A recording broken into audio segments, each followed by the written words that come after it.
40평대 아파트의 가격 하락폭이 상당히 큰 것을 볼 수가 있습니다. 수도권 같은 경우에 48%까지 떨어져서 거의 반토막이 난 곳들도 있고요. 지금 현재 고점 대비 많이 떨어진 아파트들 관심 있게 봐야 되는 시기라고 생각이 드는데요. 제가 운영하고 있는 임성베이 부동산 스터디에서 많은 정보를 제공해 드리고 있습니다. 하단에 있는 고정 댓글을 통해서 저와 함께 스터디도 가능하니까 많은 참고 부탁드리겠습니다. 임성배 TV 보는가 덴데크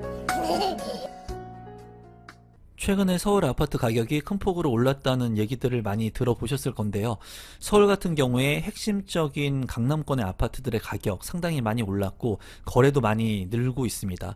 이제 서울 같은 경우에 규제가 심해지면서 똘똘한 한 채에 집중하는 사람들이 많아지고 그 중에서도 대형 평형의 가격이 큰 폭으로 올랐던 곳들이 많았는데요. 중대형 아파트 더 올랐다. 10년 새 3배가 올랐다는 기사입니다. 서울 전용면적 8호제곱미터 초과의 중대형 아파트들을 선호하는 분들이 많이 늘어났고 또 규제가 심해지면서 똘똘한 한 채에 집중을 하는 이제 40평대 이상의 대형 평형에 관심을 갖고 계신 분들이 늘었다고 해요. 최근에 유튜브 댓글에 40평대의 아파트들 정보를 좀 달라고 한 분들이 있어서 오늘은 40평대의 아파트 가격 정보를 좀 전달해 드리려고 하는데요.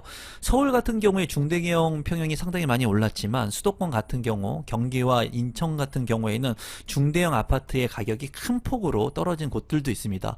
무려 50% 가까이 떨어진 곳들도 있기 때문에 어쩌면은 중대형 평형 중에 외곽지에 있는 아파트에 관심을 갖게 된다면 보다 저렴한 가격에 내 집 마련을 할 수 있는 기회가 될 수도 있을 거라고 생각이 드는데요. 오늘은 수도권에서 40평대의 아파트들 중에 가격의 하락폭이 상당히 큰 곳들을 좀 살펴보도록 하겠습니다. 첫 번째는 풍림 아이온 1단지 아파트인데요. 115세대 총 4개 동으로 이루어진 아파트입니다. 2002년도에 입주를 시작한 아파트로 건폐율 118%, 건폐율 28%의 아파트인데 인천시 중구 운서동 이제 영종지구에 위치한 아파트예요. 영종도 같은 경우에 아파트 값이 수도권 최대 상승률을 이루었고 전세 가격도 상승 전환이 됐다고 합니다. 지난해 같은 경우에 영종도에 많이 떨어졌던 아파트의 가격들이 이제 오름세를 보이고 기존의 전세 가격 같은 경우에는 기존 세입자가 재계약을 하는 그런 물량들이 많았다고 해요. 하지만은 대형 평형 같은 경우에는 고점 대비 많이 떨어져서 거래가 되는 곳들도 지금 현재 나오고 있는 시점이라고 합니다. 위치도를 간단히 한번 살펴보시면 이제 풍림 아이온 1차 아파트의 가격인데요. 세대수가 작지만은 아파트들과 같이 어우러져 있는 모습을 볼 수가 있습니다. 주변에 초등학교, 중학교, 고등학교 그리고 바다를 끼고 있고요. 또 이제 공항철도인 운서역이 있는 것을 볼 수가 있는데요. 입지적으로 봤을 때 이제 서울과 비교를 해봤을 때 한계가 있는 그런 입지이지만은 그래도 영종도 내에서는 인프라가 잘 갖추어진 곳이라고 생각이 듭니다. 이 아파트 같은 경우에 가격의 하락폭이 상당히 크다고 하는데 그럼 얼마나 하락폭이 큰지 한번 살펴보도록 하겠습니다. 아파트 하락률을 살펴보면은 풍림 아이온 같은 경우에 1단지 43평형 같은 경우에 이제 48%까지 떨어져서 거래가 되고 있는 것을 확인할 수가 있었고요. 이제 최고가는 6억 원에서 최근에는 3억 1천만 원까지 4층에 거래가 된 것을 확인할 수 있었습니다. 최고가 대비 2억 9천만 원이 떨어졌고 이제 43평형의 아파트인데도 불구하고 3억 원대에 내 집 마련을 할 수 있는 아파트로 보여져요. 평수가 큰데도 불구하고 상대적으로 가격은 상당히 저렴하고 입지적인 부분에 한계가 있기는 하지만 그래도 대형 평형을 원하고 인천국제공항을 자주 이용하시는 분들이라면 한번 관심 있게 보시면 좋을 것 같습니다. 선정 기준 같은 경우에는 수도권의 아파트 41평에서 45평 기준 그리고 한 달 전 대비 거래가 있는 것을 확인해서 참고한 자료니까 여러분들께서 참고하시면 되겠습니다. 실거래 가격 및 하락 가격을 한번 살펴보시면 43평 같은 경우에 큰 폭으로 올랐던 가격이 많이 떨어져서 거래가 되고 있고요.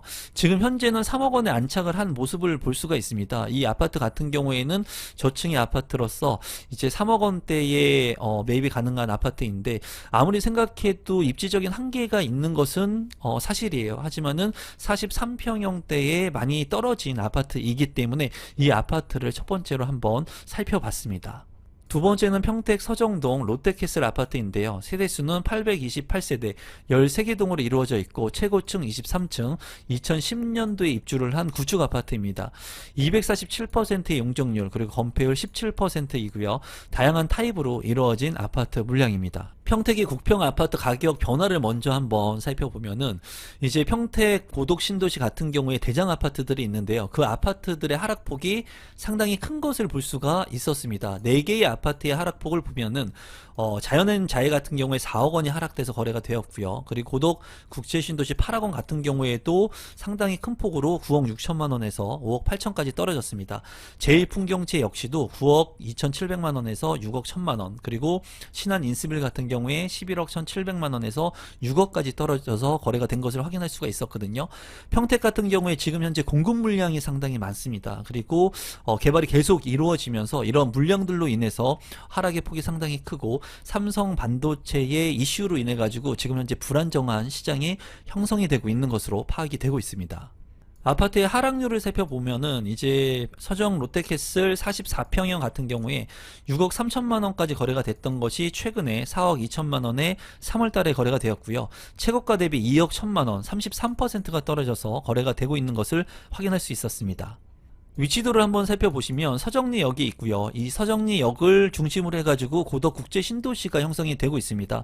또 앞서 살펴본 물량들 같은 경우에 이 고덕 신도시의 핵심 지역인 중심지에 입지를 하고 있는데도 가격의 하락폭이 상당히 큰 것을 볼 수가 있었죠. 평택 서정동 롯데캐슬 같은 경우에는 서정리역하고 거리가 있는 것을 볼 수가 있습니다. 구시가지에 위치를 한 아파트고 구축 아파트이면서 대형 아파트이기 때문에 지금 현재 신축 아파트들도 가격이 많이 떨어지고 있는 이러한 시점 속에서 대형 평형의 구축 아파트라면 더욱 더 가격의 하락폭이 크겠죠. 그렇기 때문에 서정동 롯데캐슬 같은 경우에 큰 폭으로 지금 하락돼서 거래가 된 것을 확인할 수 있습니다. 실거래 가격 및 하락 가격을 살펴보면은 큰 폭으로 올랐던 가격 대비 많이 떨어졌습니다. 지금 현재 뭐 5억 원이 넘게 6억 원 가까이 갔던 이 물량의 가격이 4억 원대에 거래가 되고 있는 것을 확인할 수가 있습니다. 세 번째는 운정신도시 아이파크인데요. 이 운정신도시 같은 경우에 GTX 호재에 따라서 굉장히 오버슈팅이 되면서 큰 폭으로 가격이 올랐던 지역입니다. 여기 같은 경우에 이제 3042세대 30개 동 대단지 아파트이고요. 29층 최고층, 그리고 2020년도에 입주를 한 신축 아파트라고 볼 수가 있습니다. 이 아파트 같은 경우에 185%의 용적률, 13%의 건폐율, 그리고 다양한 타입으로 이루어진 아파트 물량입니다. 아파트 하락률을 한번 살펴보시면 운정신도시 아이파크 같은 경우에 43평형 최고가는 2022년도에 15억 원까지 거래가 됐었고요. 최근에 3월 달에는 9억 5,500만 원에 거래가 됐습니다. 최고가 대비해서는 뭐 5억 7천만 원, 상당히 큰 폭으로 떨어졌고요. 하락률은 37%의 하락폭을 보이고 있습니다. 아무래도 많은 심리적인 이슈가 있었고 GTX의 호재가 있었을 때 많은 사람들이 관심을 갖고 이제 높은 가격에 거래가 됐던 것으로 파악이 되고요. 지금 현재는 경기의 불안정성, 그리고 지금 현재 부동산 시장이 그렇게 좋지 않기 때문에 이러한 심리가 반영이 돼서 저가 거래가 이루어지고 있는 것으로 파악이 됩니다. 관련 기사를 보면은 GTX-A 개통 효과에 따른 운정 집값 들썩, 40평대 아파트는 하락폭이 컸었는데 이제 3월 달에 보면은 5구제곱미터 같은 경우에는 6억 원 신고가를 경신하기도 했다고 해요. 그러니까 대형 평형 같은 경우에는 하락을 했음에도 불구하고 소형 평형 같은 경우에는 또 관심을 갖고 보시는 분들이 있다는 겁니다. 또 2028년도에 GTX-A 노선이 완전 개통이 되면은 그에 따라서 이제 동탄까지 빠르게 이동할 수 있고 서울 핵심적인 지역으로 전역으로 이제 이동을 할 수 있기 때문에 그러한 부분들이 또 소형 평형의 가격을 신고가를 경신하게 한 것 같습니다. 위치도를 한번 살펴보시면 운정중앙역 이제 GTX-A 노선의 정차역이 있고요. 바로 이제 역세권의 아파트로서 운정신도시 아이파크가 입지를 하고 있습니다. 이제 이 위에 힐푸아라고 해가지고 힐스테이트, 푸르지오, 그리고 아이파크가 이제 대장 아파트라고 볼 수가 있고요. 이제 운정중앙역 일대에 신축 아파트들이 들어서면서 같이 이제 대장 아파트의 역할을 하면서 끌어가고 있습니다. 운정역 같은 경우에는 이제 서울 전역으로 이제 개통이 되게 되면은 빠르게 핵심 지역으로 이동할 수가 있고요. 또 이 역세권의 아파트들 같은 경우에는 그 가치가 있기 때문에 많이 하락한 아파트들, 저가로 매입이 가능한 아파트들 같은 경우에는 관심을 갖고 볼 필요가 있는 시기라고 생각이 듭니다. 실거래 가격 및 하락 가격을 살펴보면은 이제 대형 평형이기 때문에 거래량이 그렇게 많지는 않습니다. 하지만은 많이 올랐던 가격 대비 떨어져서 거래가 지금 이루어지고 있는 것을 볼 수가 있고요. 물량이 많은 이제 중소형 평형 같은 경우에는 좀 관심을 갖고 국평 기준으로 보시면은 아무래도 가격이 더 오를 수 있는 여지가 있습니다. 앞서 살펴본 것처럼 5구제곱미터 같은 경우에는 신고가를 또 경신하고 있으니까 대형 평형과 소형 평형, 국평도 한번 같이 살펴보시면 좋을 것 같고, 이제 3월달 같은 경우에는 9억 원대의 가격이 형성된 것을 확인할 수가 있네요. 오늘은 40평대의 가격 하락폭이 큰 곳들을 살펴봤는데요. 이 같은 입지라고 하더라도 소형 평형과 대형 평형에 따라서 가격 차이가 있을 수 있고요. 지역마다 국지적으로 가격의 차이가 있을 수 있습니다. 제가 드리는 정보는 여러분들께서 참고하셔서 더욱더 현장을 돌아보시고 핵심적인 내용들을 파악할 수 있도록 노력하시면 좋을 것 같습니다. 아울러서 제가 운영하고 있는 임성배의 부동산 스터디 클럽 하단에 있는 고정 댓글을 통해서 참여할 수 있으니까 많은 참여 부탁드리고, 오늘 영상이 조금이라도 도움되신 분들이 있다면 구독, 좋아요, 알람 신청도 부탁드리겠습니다.